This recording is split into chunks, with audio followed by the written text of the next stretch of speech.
And we have a special topic today. This one goes back quite a while in terms of my own experience. Some of you here know me from way back then. And that is three things that I did to release anxiety. So this goes back to my consultant career. And this was, I remember driving down La Cienega, which is a big street in Los Angeles. And I'd taken on so many freelance projects that I was seriously stressed out. And this anxiety was building to the point where I had a choice. It was basically my system got to the point where either I have a panic attack or something has to change. And I remember pulling over and thinking I needed to come down from this. And that was the first time it really, in my life, there's a crack in the opening of just doing, and just saying yes to everything. And, just not as much awareness as I maybe have today about things that I say yes to that could stress me out, or simply being able to deal with a certain situation as it is, with more tools that I have at disposal now. And so I'm going to talk about some of these tools. What that situation taught me was trying to control everything is what drives us nuts.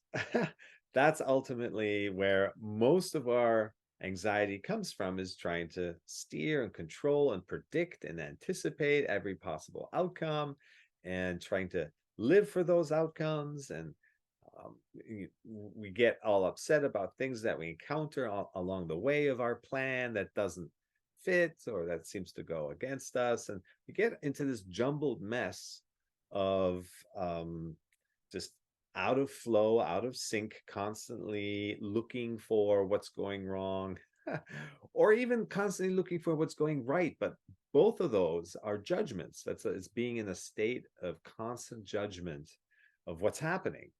And that's what drives us nuts.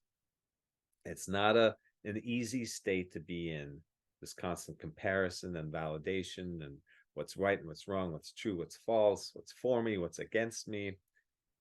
Life is so much easier. It's supposed to be easy. It's supposed to be flowing, and this kind of overthinking and over judging constantly, that leads to most of our stress. So in my situation, my example, in that moment, just my system surrendered. I let go of that sense of control that I needed to think ahead and know what I was going to say in response to anything that the client could come up with. And in order to prevent a breakdown, I just surrendered. My system said no more. And suddenly there's this opening that happened for me. And it was like, wow, all this weight came off of my shoulders. And suddenly I had even more capacity than before to take on even more projects if I wanted it. But I just realized that's the majority of energy that we burn day in, day out is spent on, you could even say wasted on, our reaction to things, our judgment to things, our resistance to things. We resist everything that doesn't happen according to how we want it to happen, even the tiniest little things. And then we stew in that resisting energy, and we amplify that moment, even in the smallest things. You run out of toothpaste, um, and we amplify that moment beyond its normal shelf life. And in the meantime, while we're stewing in resistance and uh, antagonism, we miss out on the next fresh moment of life coming along, and missing out on experiences, missing out on actually living. So each one of these little points, little hiccups of judgment, takes us out of the flow, and we're constantly judging. We're constantly taking ourselves out of the flow. And the only times we really experience it is when we're maybe doing something like taking a walk in the park, or with our dog, or in sports, this idea of just being in motion, or yoga class. And but that's far and few between. Most of the day we don't spend in those activities that are calming, where we're in our body and out of our head. And that's why those activities bring such relief. But most of the time, we're engaging with situations. We're at work, with communicating with others, and that's where we burn our energy, is when things don't run the way we want them to.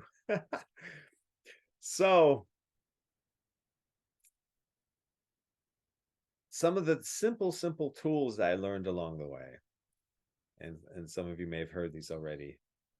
The first and foremost, I learned to create a to-do list. This is not about not doing. Flowing is not about sitting back and just kind of floating aimlessly through life.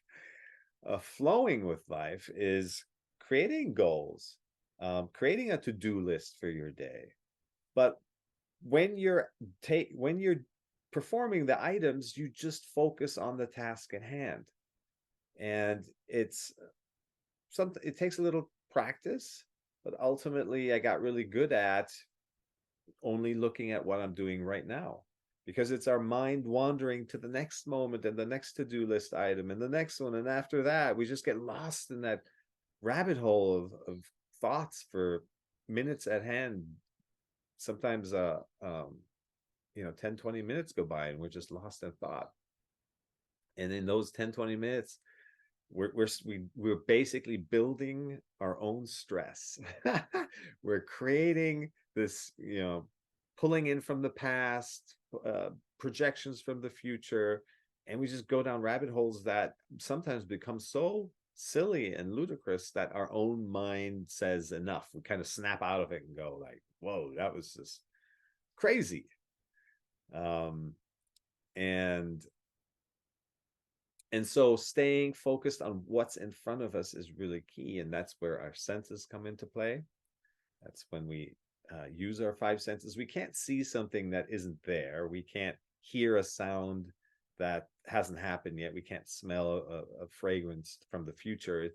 When we use our senses, we're always connecting to the present moment. We're only seeing what's there right now, which is the only thing that's real. So in that case, that is what simplifies everything. And our senses are there to do that for us. It's ridiculously simple if you think about it. It's just really intently seeing, tasting, hearing, touching, smelling, feeling, just with intention and with awareness. And that already goes a long way. So even making your bed, notice the texture and the quality of the fabric. Is it 900 thread Egyptian cotton, and the color, and notice the lines. This is engaging in the task at hand. It pulls you into the detail of right now, and it quiets the mind. It takes us into our body, because our senses is our body. That's the connective tissue between our environment and our feeling state, our body. So that's one of the big ones, and it's really simple. Practice, is always required when we've been conditioned to live in this reactive state. Coming out of it at first, not so easy, but at least I found this one to be pretty easy. It's really engaging fully with what you're doing right now, knowing very well there's the next task. We're not denying all that, but staying with what's there. And then when you're done, you move on to the next thing. You look up, all right, what's the next item? You give it that nice check mark, sense of completion, and move on to the next item. So so many little tricks, and all they're doing is reminding us of what it's like to live the way we're designed to live, to not overcomplicate things, to not overthink things, but just to be really present with whatever it is that we're doing at this moment. So that's the first thing. The second thing is to break things down when we feel resistance, when we feel overwhelmed. So it sounds so easy, and it is, but the sense that something is overwhelming is a sign that we're doing something wrong, right? Quote unquote wrong. We're trying too much. We're thinking too big. We're too much removed. We're getting ahead of ourselves of the situation. So a sense of overwhelm is the sign that we should calibrate. And how can we recalibrate? Well, pull down, scale down, bring back that feeling that's too big of whatever you need to do down to a manageable size. Break it down to a task that feels light and easy. Heck, let's make it fun. Let's have fun with this task. And you're just, again, tricking the mind, because you are not the mind. It's a tool that you use. So you're absolutely allowed to trick it. It should not be controlling us. It's a tool that evolved during times of survival, and it wants to solve problems. And if we give it too much control, then it starts to make up fake problems. So we have to work with our mind and with its capacity. And one of those things is when you're feeling overwhelmed about something, it's too big of a project, too big of a task, too big of a trip, whatever it may be. Break it down into individual steps, smaller steps that feel light and easy and fun. And I use an example of my mom, who's on, that's Ingrid right there. And she was afraid after her heart surgery of coming to see me in California. It was a big trip for her. And we broke that down into individual tasks of folding your clothes, packing your bags, carrying them to the stairs, sitting in the cab or a car, and so on, so on. And so each one of the tasks, if you just focus on the task at hand, so this is kind of an extension of the first point, feels easy when the mind isn't trying to grasp what's too much for it. Then things are easy. So it's something that's very simple. It's worked well for me as well. Whenever I feel something is too overwhelming, too big, too scary, it makes me anxious, just scale it down to what doesn't feel overwhelming. It doesn't feel too big or anxious. It's a step towards completing the big picture, but break it down to this bite size where that step isn't overwhelming. And we've heard about the 1%, how 1% improvement, 1% completion leads to success. There's lots of books written on that, public speakers, and this is another example of that. So if we complete an otherwise big task 1% at a time, we'll get there. It's consistent, it's persistent. We don't overwhelm ourselves, we don't discourage ourselves, we don't run out of energy, we don't run out of passion. We have a good time along the way. 1%, I can do that. I can improve this or that, or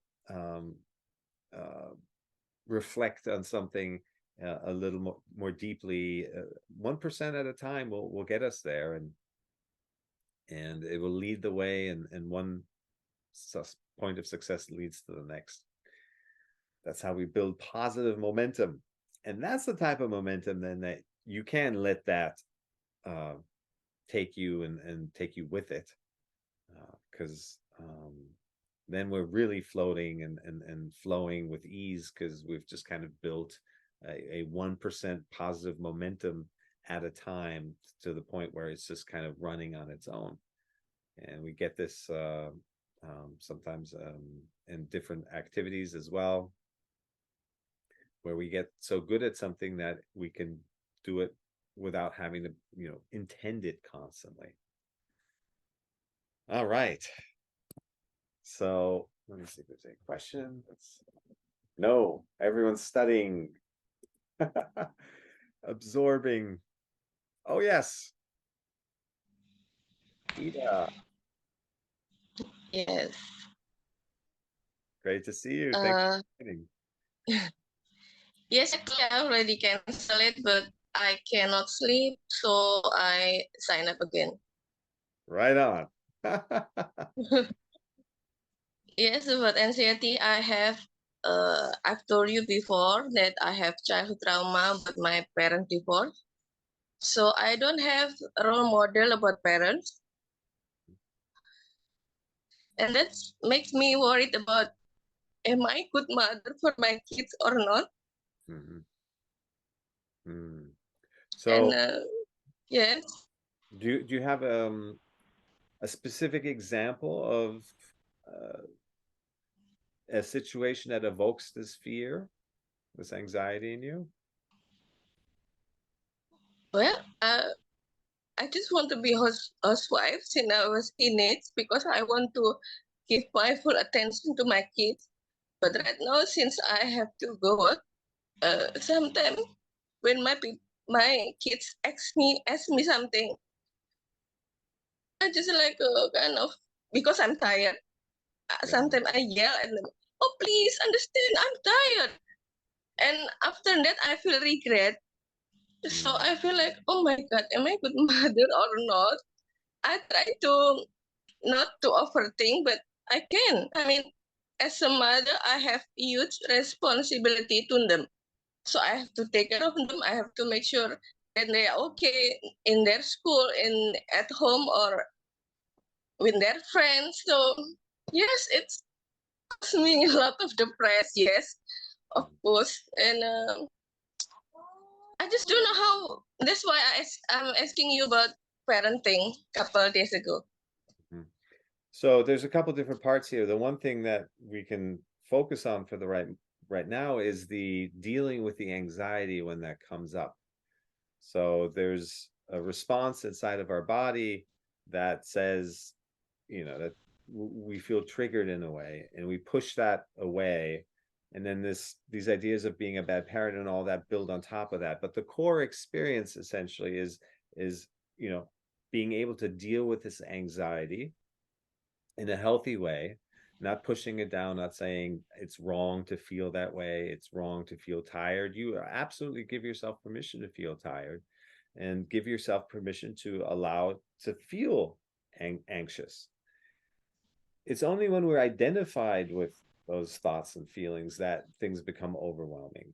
If you can hold space for that sensation of feeling anxious, if you can hold space for thoughts that come along and they say silly things about you're not good enough or you're not a good enough parent and all that, as long as you don't identify with the thoughts, but you're the witnessing presence to these thoughts and feelings coming, they will leave again. They don't stay stuck unless we cling on to them, we resist them, we identify with them. And much of our energy goes into identifying with thoughts and feelings, and then they own us. Then we lose control. That's when we lash out at others, we lash out at ourselves. We Nothing good can come from reactivity when we're stuck in that place of identification. So that takes, a mindfulness practice to develop the awareness that when certain thoughts come along, or when you're feeling certain anxiety feelings arising, that we don't get pulled into that, and then we lose ourselves in that. So that's what we'll do today in the second half of the session. Again, we'll practice working with our sensations, so that when something comes up that starts to feel stress, or anxious, or panic, whatever it may be, that we're able to hold space for that without getting pulled into it. So I hope that helps. But you know very well you're doing a great job. You're a wonderful parent, and there's the fear that comes up is normal because you want to be such a great parent and create such a great home. So it means you care. That's what that anxiety, ultimately the message is. And then just dealing with the sensations, you'll learn that gradually, but for sure, and then you'll be able to handle that. And that's another thing. Uh,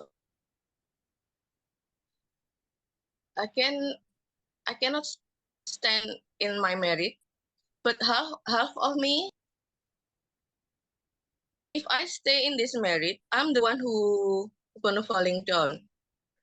But if I divorce with my partner, then my children that will be broke and I give them the same trauma just like me. So I really don't know Mhm. what I should do. Half of me is already broke, destroyed, whatever, because I can't stand it anymore. But in white side, I have to think about my children. So I don't know what to do again. Yeah. The wisdom of what to do is inside of you. That it's nothing that I or anyone else can tell you what to do. But you have to get clear on being able to hear your inner voice, and coming out of anxiety and fear and judgment is the necessary step so that you can then intuitively know this is right for this particular situation.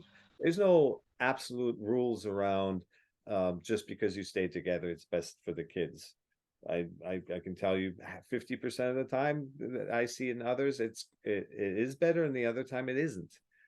You won't know what it is for your situation unless you're able to think clearly and see things as they are, and not be in anxiety and self kind of loathing, um, and that voice will tell you very clearly what you will have to do eventually. And again, it's the mindfulness practice. We're doing all of this not to just relieve stress or relieve anxiety. um, we're doing this because we want to come out on top. Once we release, or we have the tools in place to release emotions as they arise, to not react to them any longer and keep them stuck that way, we're doing this so that we can flow and think clearly and take clear action in any situation that comes along, that we actually respond to what's in front of us, what's real, and not in thoughts that come along that we've been imprinted with maybe from the past. And we mix things up greatly with the shoulds and the coulds and what's supposed to happen and all that.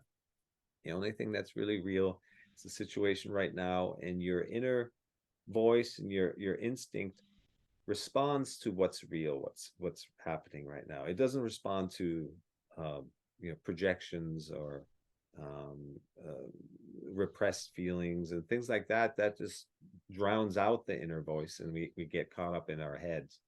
So continue practicing. The more you're out of reactivity, the clearer you see what the right thing to do is in your situation, and then take it from there.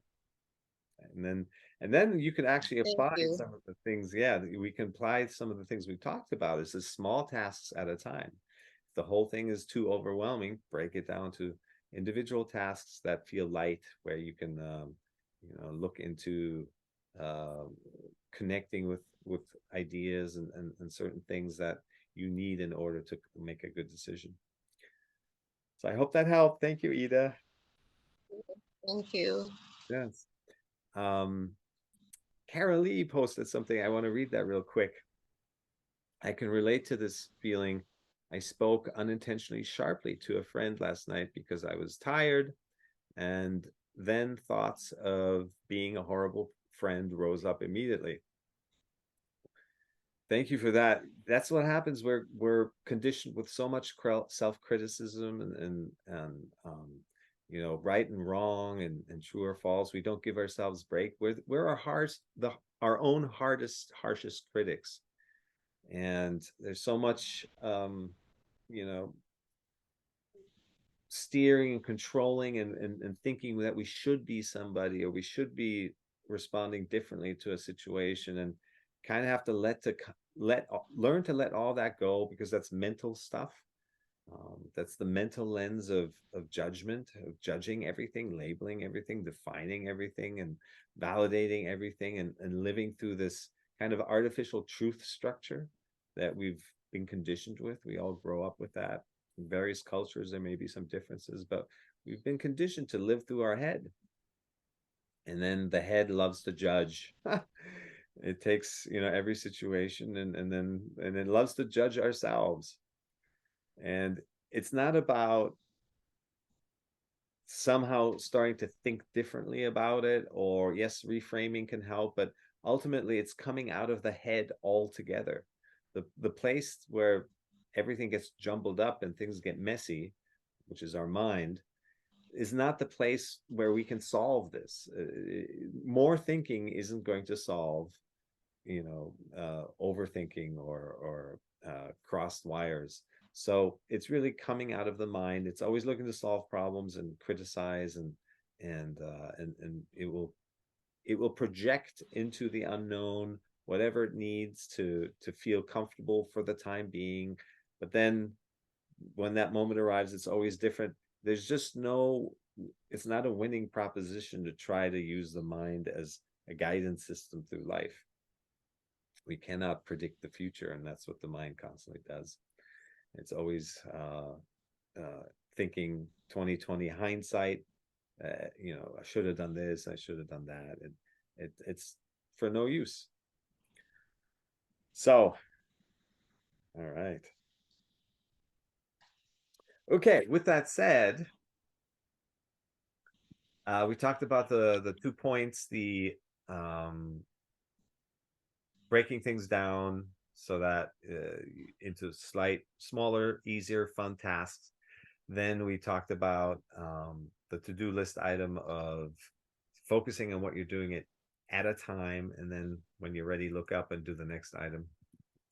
There's another thing, and this is takes us really into the somatic realm, and it is really what meditation is about, is noticing your sensations.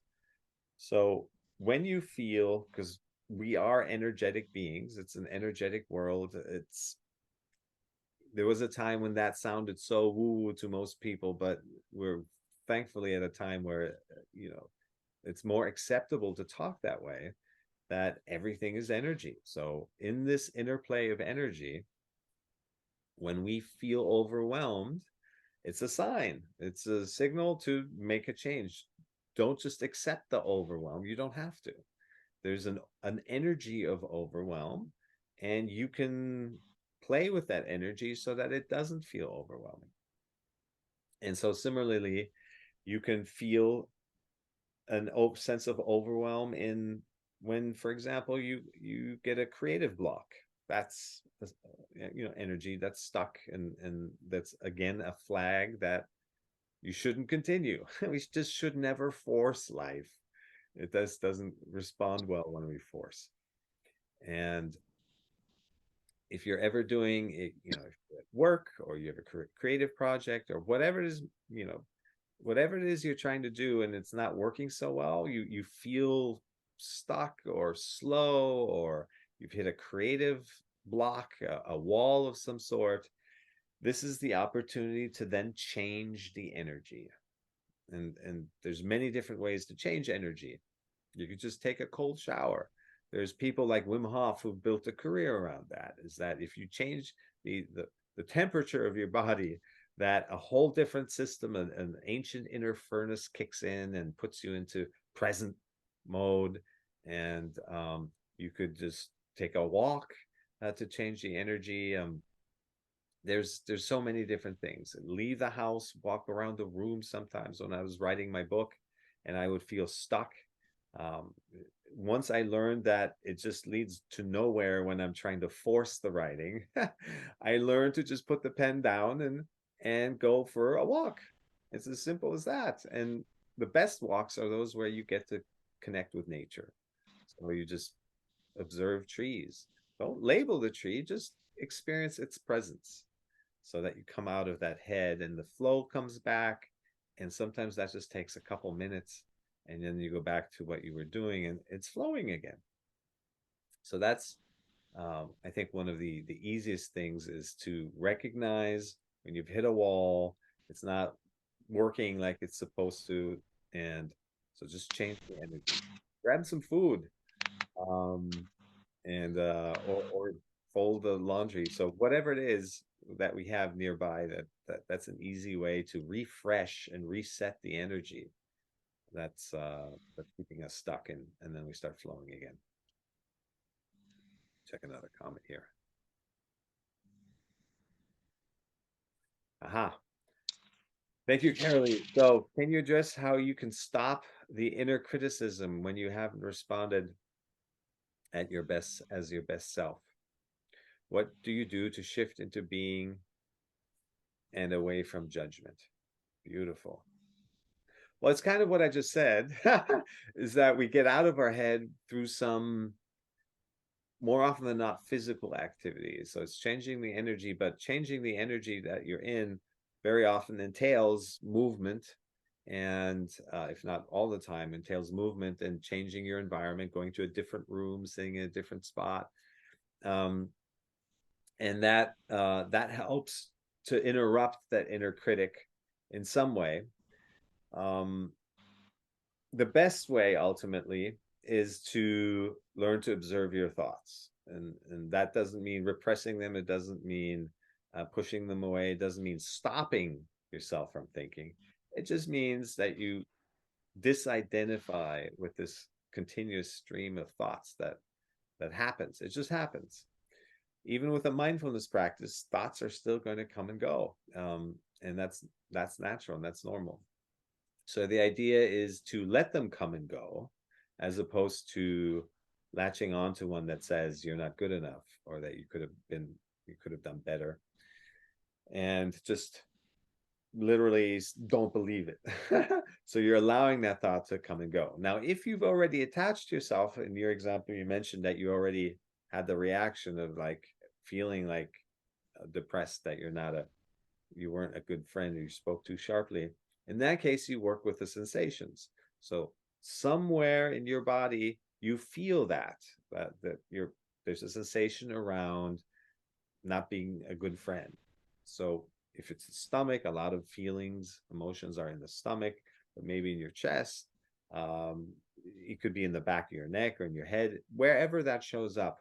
The next step there is to hold space for that feeling to arise and pass.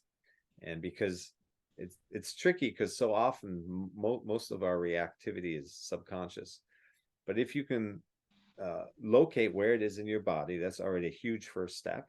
So you're aware of the sensation that is related to not feeling like a good enough friend, and then you observe that energy. It's literally that simple of observing. You have a focal point now of the energy of not being a good friend, and hold space for that without judging that energy. I talk about engaging with it. I talk about examining it. If you work with me in one-on-one sessions, I guide you through a series of questions similar to maybe Byron Katie and others that provide worksheets, where you look at what this energy, what shape it is, what size it is, what color it is, what is it trying to say, what are its character traits. And by doing this, it's not directly about the size and the color and the character traits and all that, but by engaging with that energy in this inquisitive way, you're no longer judging it. You're no longer pushing it down. You're no longer saying, "Oh, I don't want to feel this." And that then opens up the stuckness and the feelings which would naturally want to arise and pass. They get to become released again, and they dissolve, they melt away, they just leave you. There's many different descriptions I've heard of this experience and that I've experienced as well, but literally the feeling that would otherwise come and go, it was stuck because of our reaction to feeling it. It was like you don't want to feel it, the resistance to it. But once you examine it, you come out of the resistance to it, and that frees that energy up again, and it leaves you.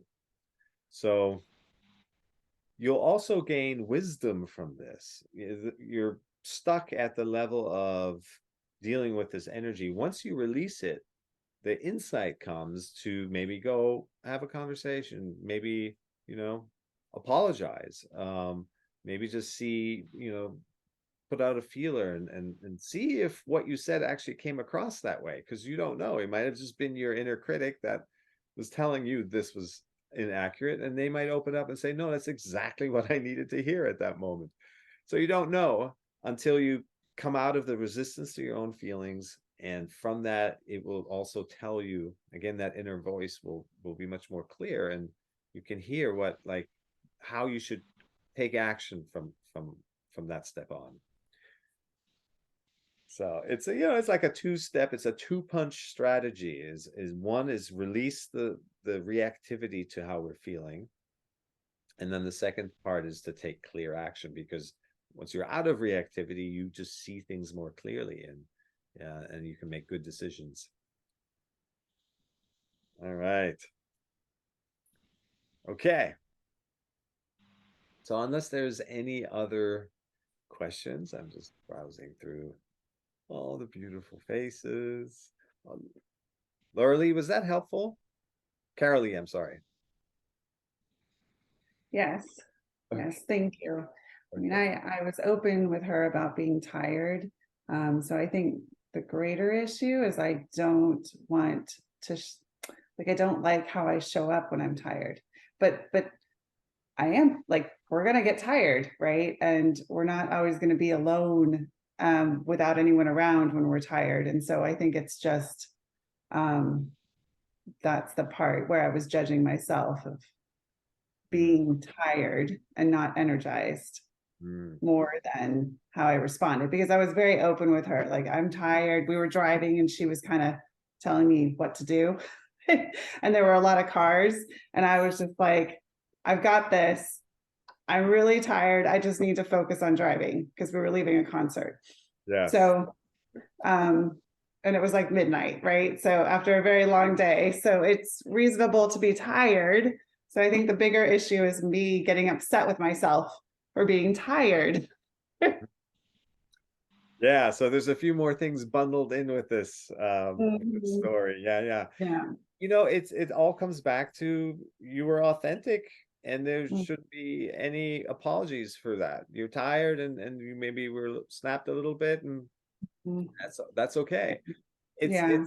It's near midnight here and I don't have the perfect words coming out in some of the things I say. I realize that and that's okay too. And and we're all Yeah. here together and Exactly. we're just living this life and trying to make the most out of it. So it's just, you figure it out, you sort it out and there's some awareness that's grown there that next time there'll be some improvement.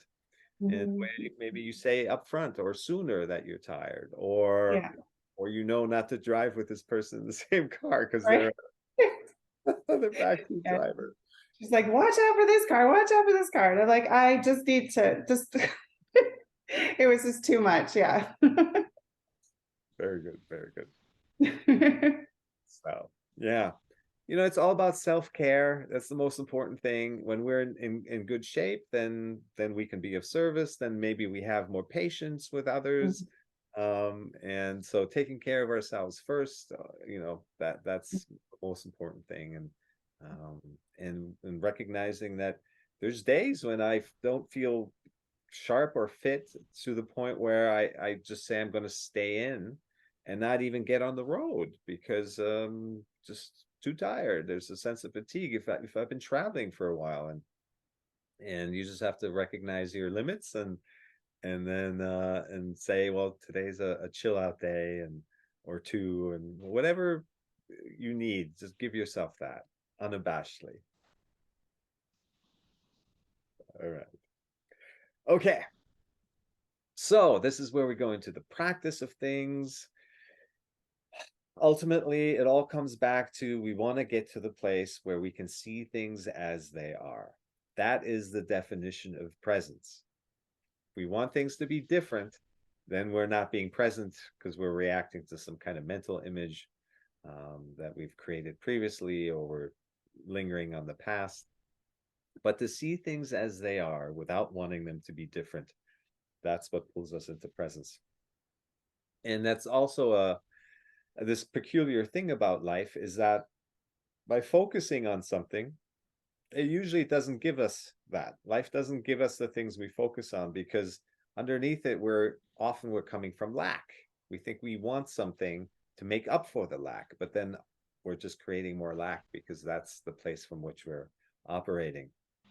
So, my favorite line along that is to those who attended last week's session, where we talked about how to calm the mind. And the way you calm the mind is by being okay with the mind being noisy. So there's just this inverse way that we have to approach life that if we're just kind of trying to ram our way through, which is what the Western world especially teaches us, it's just not how life works. Energy, if you push against energy, it pushes back. You're engaging in this battle then. And by not wanting something to be there, it just strengthens that being there. So much is about finding the subtle way of almost working in opposites so that you can achieve the things that you do want to achieve. It's kind of a bigger separate topic, but it's at the root of these things. By seeing things as they are, we then find into presence. We come out of the judging mind, we come into the wisdom of our body. And it's just something we need to practice. So that's what we're going to do right now. Do a time check here. Okay. We're going to start with a couple minutes of thought awareness. So we're going to, those who are new, we're going to focus on the incoming and outgoing breath at the entrance of our nostrils. You'll very quickly notice that the mind starts to pull your attention away. And when that happens, this is the key in this exercise. It's to notice that your mind is not focusing on where you want it to focus, and to accept that, to be okay with that, and not react to that and like, why can't I control my mind? Why isn't it focusing on my breath? Why did it wander? Again, we're just in reactivity then. We're in resistance to what is. So we want to learn to accept what is in that moment, meaning your mind has drifted. And then with as little frustration as possible, ideally none, bring our attention back to where we want it to be, which is the entrance of our nose. So that's, in a microcosm, an exercise that can be applied to everything in life. We're nurturing our awareness muscle to notice that a situation is different from what we want it to be, but to see it for what it is, not resist it or reject it or deny it, but rather accept that. And the first step to change is always surrender. It's always acceptance. And then from there, we can then take action as the next step. But we have to be okay, be at peace with what it is before we can take action. Otherwise, we're only coming at it from reactivity, and no good comes from that. So that's what the thought awareness exercise is. And then from there, I will guide us into a quick body scan. And that's, again, working with our sensations. And when feelings arise, we learn the same thing, is to accept them for what they are. And that's what releases them, by seeing and experiencing our feelings fully. So this meditation is never about, it's not about shutting down the mind or the thoughts. And it's certainly not about pushing down feelings or becoming cold and distant to life. I hear that all the time. Do you really feel your feelings, Chris? And I'm like, yes, I feel them fully. And then you realize, well, feelings are actually not that overwhelming when we don't react to them. When we just allow the feeling to arise and then allow it to pass, everything is pretty simple, pretty manageable. There are some extreme circumstances in life, grief, loss. Those are hard feelings, and even there, the same applies. We don't need to amplify things with our feelings with our judgment and our reaction to them, but rather feel them fully. And that's what makes you most human. That's what deepens you about that situation that is causing the reaction, the grief. And so it only makes us better, deeper human beings to feel our feelings fully. So this will take, we got about 15-20 minutes to pull this off. But it's something you can do on your own every day. It does help to do it in a group like this, because we're here, we're amplifying the energy amongst ourselves. Even though we're sitting in stillness and in silence, we can feel each other, and it's just easier when we have a support network and a nurturing environment. So with that said, let's find a comfortable position. Ideally, spine straight, bones stacked. And bring your attention to the incoming and outgoing breath at the entrance of your nostrils.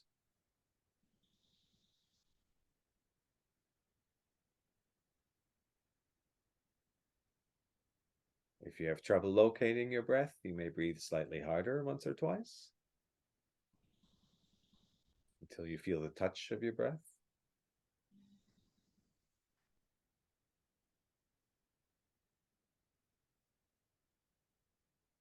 And then return to natural breath, normal breath.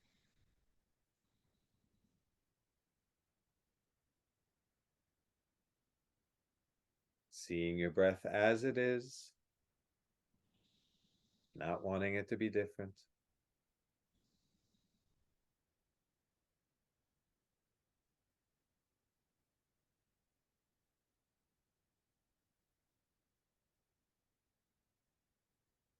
If it's shallow breath, let it be shallow. If it's deep breath, let it be deep.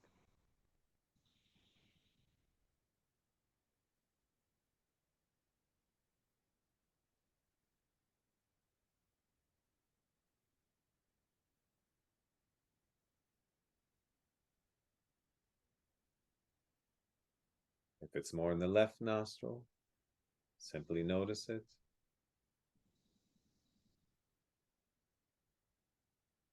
Or if it's more in the right nostril, simply notice it.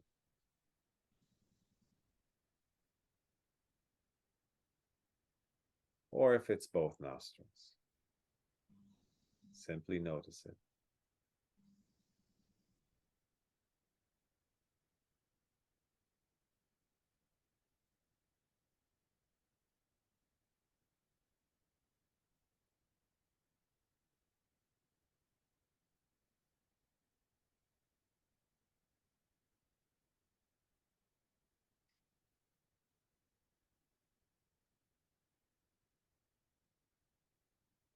Notice the temperature of the incoming breath.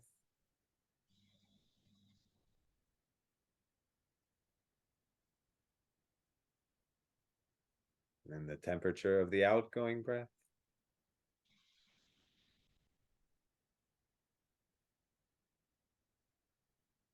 Notice if there's a difference.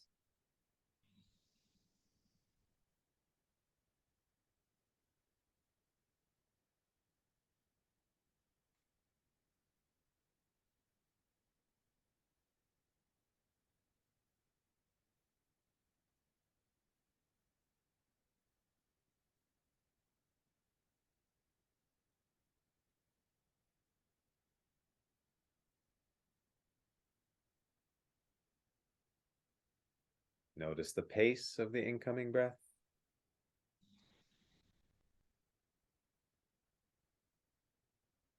And the pace of the outgoing breath.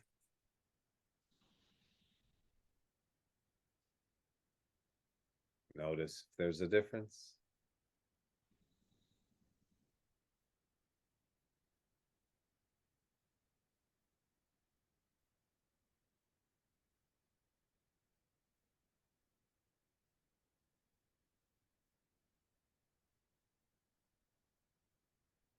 And whenever you find that your mind has wandered, simply notice it.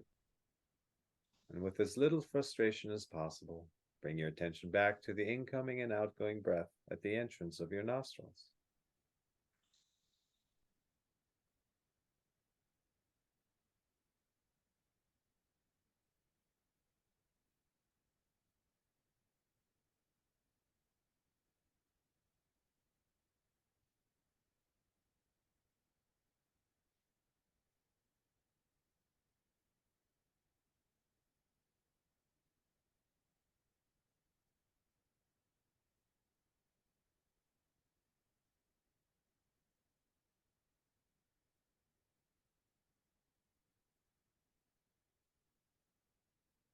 Now bring your attention to the crown of your head, an area about the size of your fist.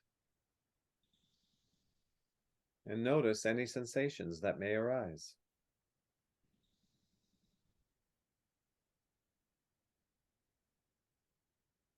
It could be a tingling sensation, or a tickly sensation, a prickly sensation, or sensation of ants crawling. It could be feelings of pressure or of lightness, of heat or cold. Any sensation is a valid sensation.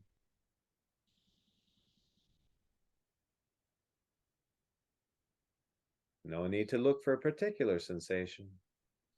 Simply observe what is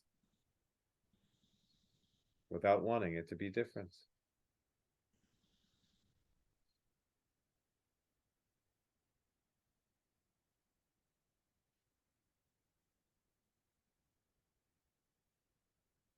Now move your attention to your forehead.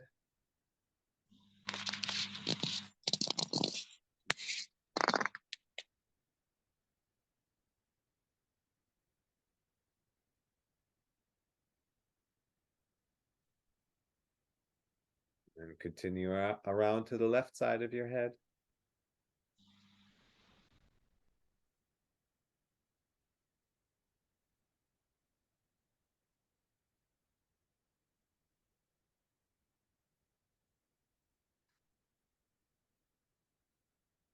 And come around to the back of your skull.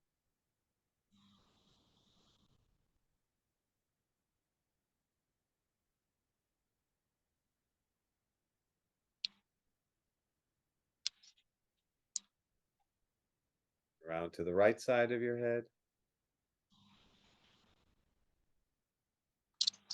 Always noticing any sensations that may arise.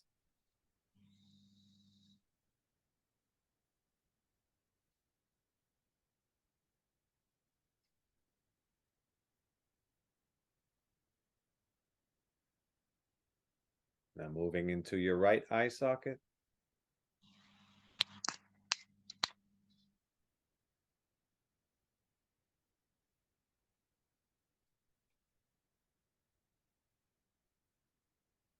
Over to the bridge of your nose.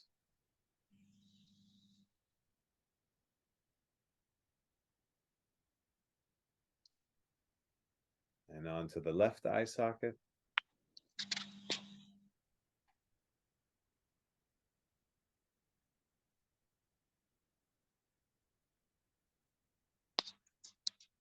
Down to the left cheek.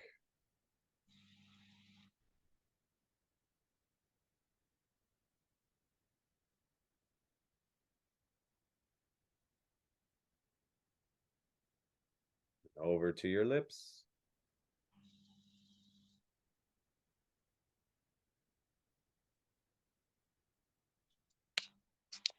Onto the right cheek.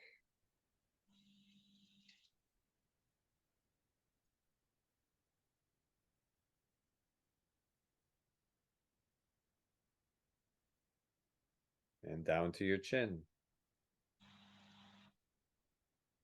Always noticing any sensations that may arise.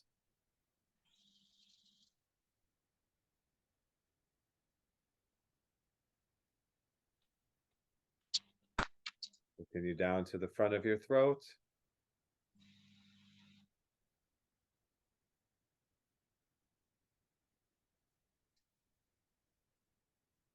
Around to the left side of your neck.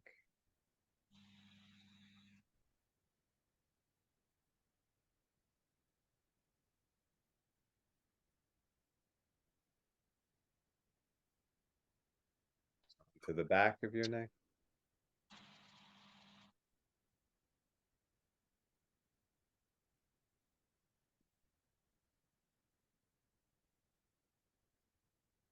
The right side of your neck.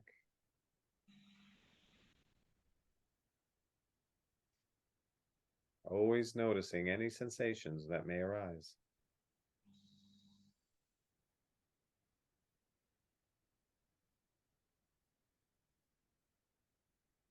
Now moving down into your right shoulder.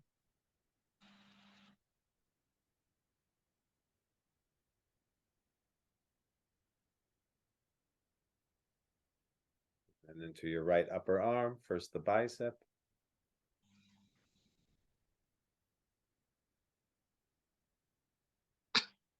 And then the tricep.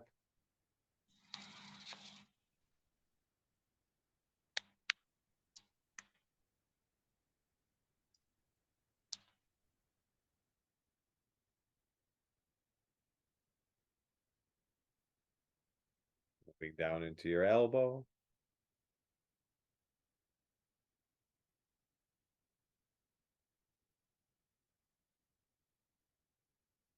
Around to the inside of your elbow.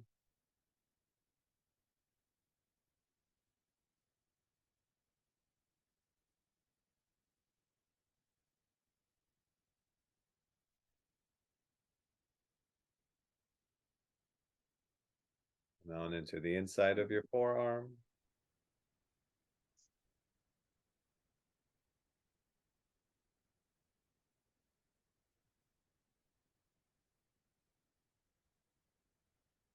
The back of your forearm.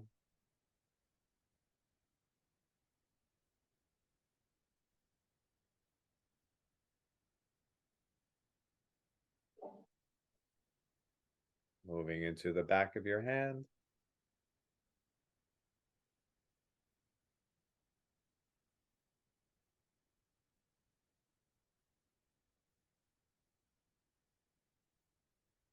Around to the palm of your hand.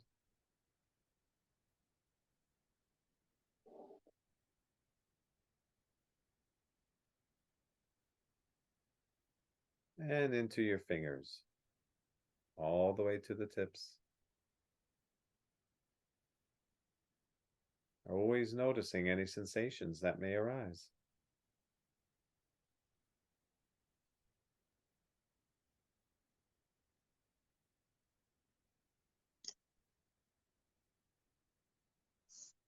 Now bring your attention back to your left shoulder.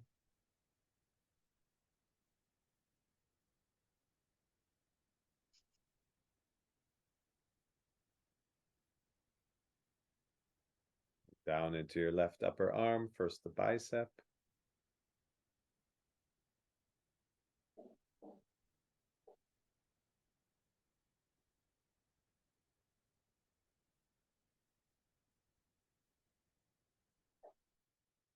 Then the tricep.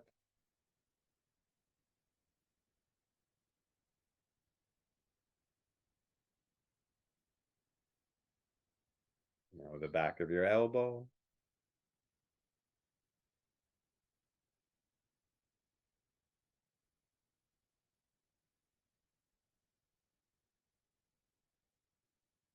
The inside of your elbow.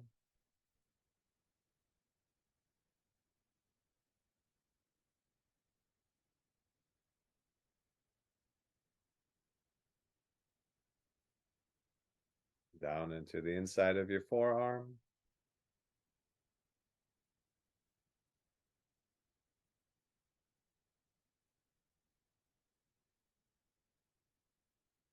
Around to the outside of your forearm.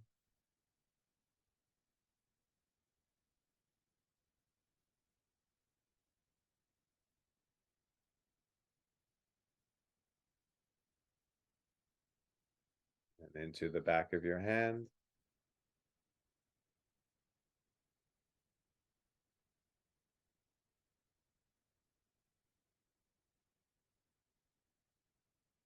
And around to the palm of your hand.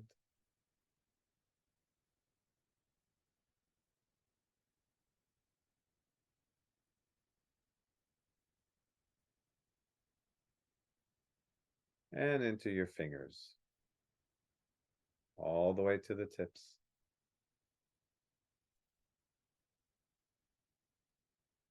Always noticing any sensations that may arise.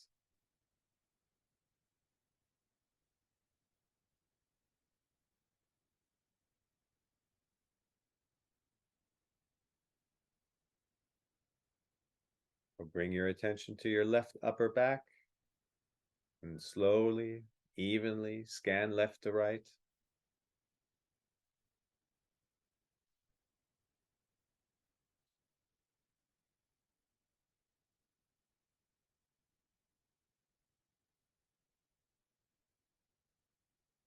Moving down to your right middle back, slowly, evenly scan right to left.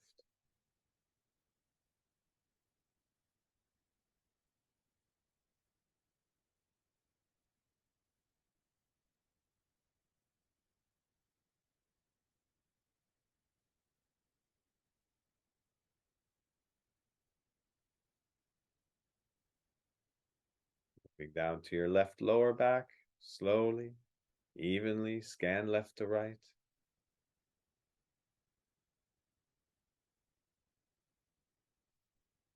always noticing any sensations that may arise.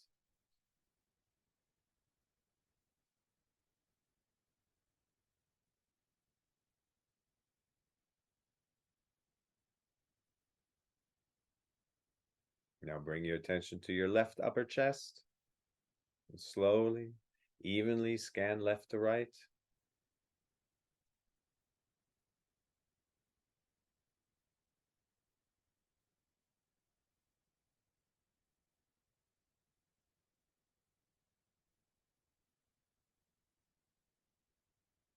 Moving down to your right rib cage, slowly, evenly scan right to left.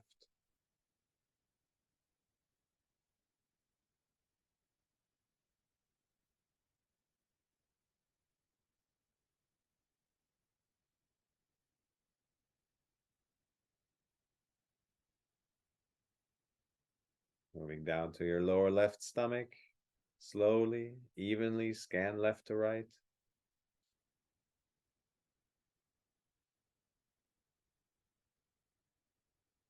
Always noticing any sensations that may arise.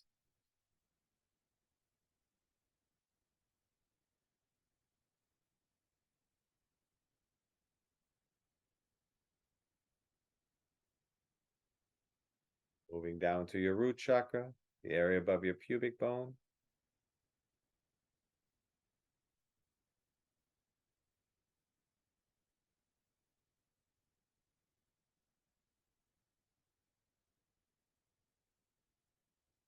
And gradually move your attention over to your left hip.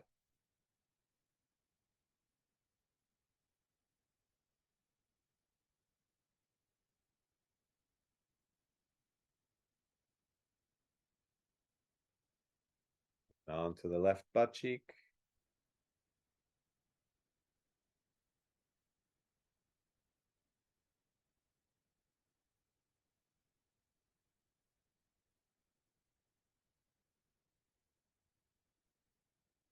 The right butt cheek.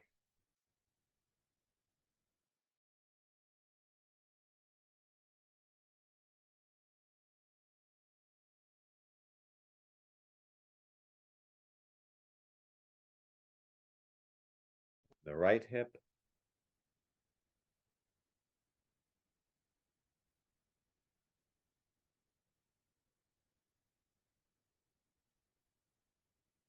Moving down into your right thigh. First the front.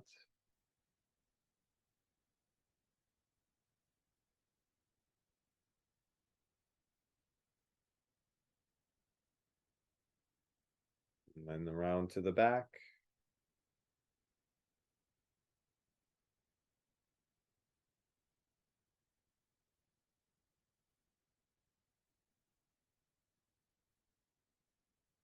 Down to the back of your knee.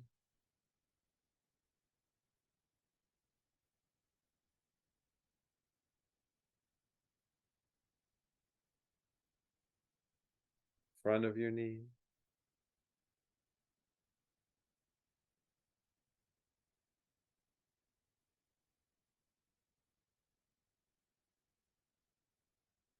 Down to your shin.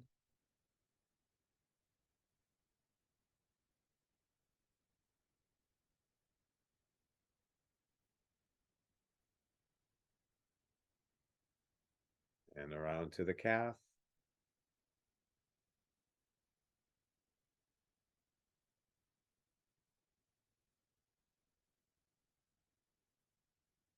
Now starting with the heel, slowly, evenly scan across the bottom of your foot.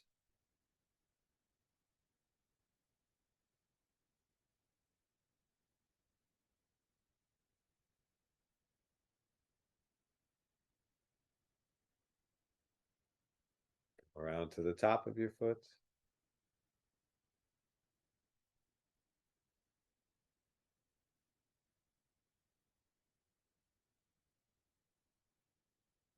And into your toes. All the way to the tips.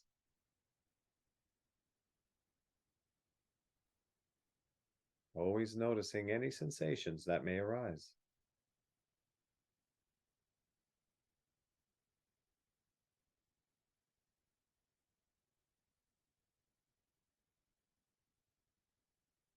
Bring your attention to your left upper thigh, first the front.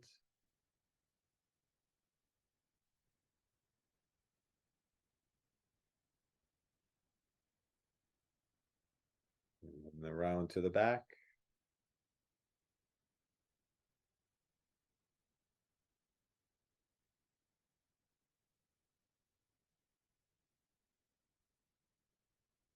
Down into the back of our knee.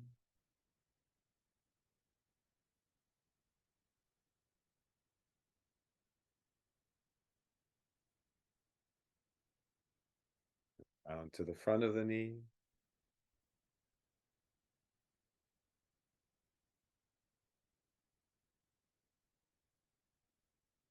Down to the shin.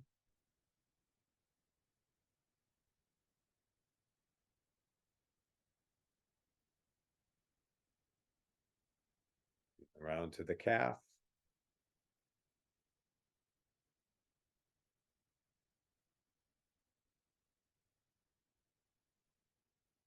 Starting with the heel, slowly, evenly, scan across the bottom of your foot.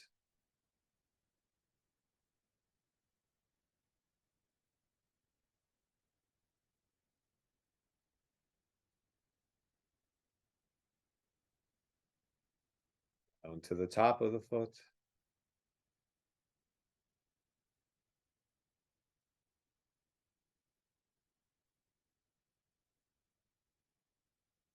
And into your toes, all the way to the tips.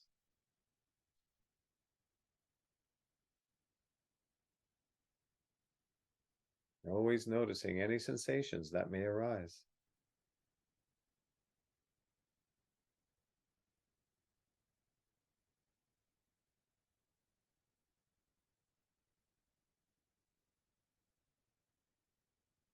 When you're ready, you may gradually open your eyes.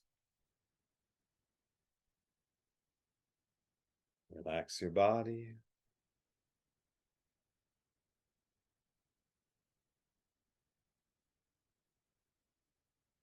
Notice your environment.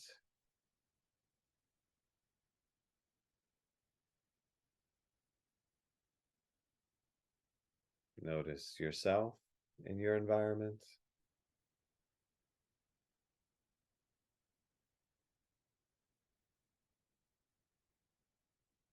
Notice the energy in your body.